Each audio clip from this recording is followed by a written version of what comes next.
অশ্রুসিক্ত প্রতিটি চোখ।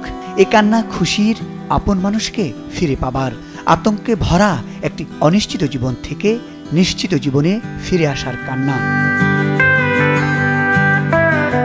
বৈষম্য বিরোধী ছাত্র আন্দোলনে সংহতি প্রকাশ করে সংযুক্ত আরব আমিরাতে বিক্ষোভের সময় গ্রেপ্তার 57 বাংলাদেশিদের বিভিন্ন মেয়াদে সাজা দেয় আমিরাত সরকার।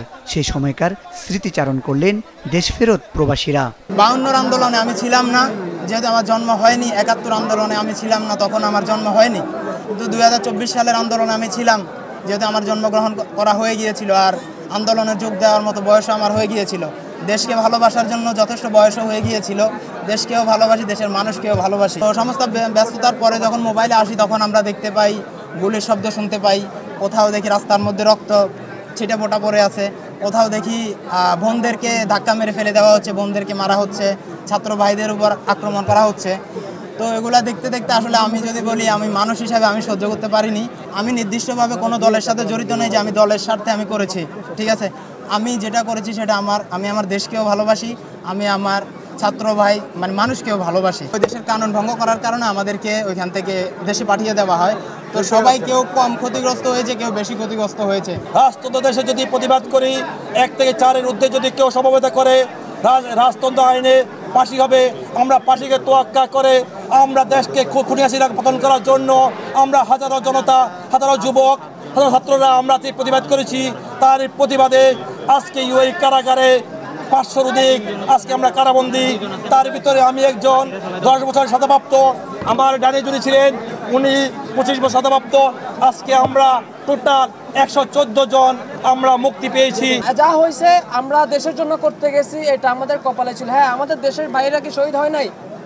ওদের কাছে কি প্রশ্ন করবেন? আমরাও শহীদ হতে পারতাম, আমাদের কাছে কি প্রশ্ন? তো মনে করবেন আমরা যুদ্ধ করছি, আমরা শাস্তি পাইছি, জালিমের কাছ থেকে শাস্তি পাইছি, এটা কিছু যায় আসে না।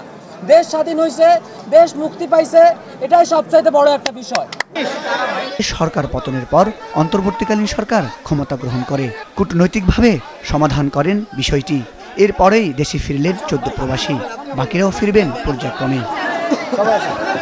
এদিকে আরব আমিরাত থেকে ফেরা প্রবাসীদের শুভেচ্ছা জানাতে এসে বৈষম্য বিরোধী ছাত্র আন্দোলনের সমন্বয়করা বলেন, প্রবাসীদের প্রথম শ্রেণীর নাগরিকদের সম্মান দেয়া সহ দুবাইয়ে গ্রেপ্তারকৃত বাকিদের ছাড়ানোর ব্যবস্থা করা হবে। আমাদের অনেক ভাই রয়েছে যারা জীবন দিয়েছেন, অনেকে হাত হারিয়েছেন, পা হারিয়েছেন। আমাদের এই ভাইরা তাদের জীবনের বড় স্বপ্নটি হারিয়েছেন, তাদের চাকুরিটি হারিয়েছেন।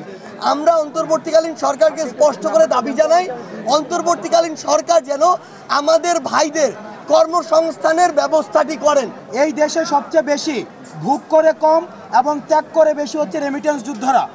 16-17 বছর বয়সে তারা দেশ থেকে চলে যায়, 50-55 বছর পর্যন্ত তারা শুধু দেশকে দিয়ে যায়, কিন্তু সেই অর্থে সেই বিনিময়ে কিন্তু তারা দেশ থেকে কিছু পায় না।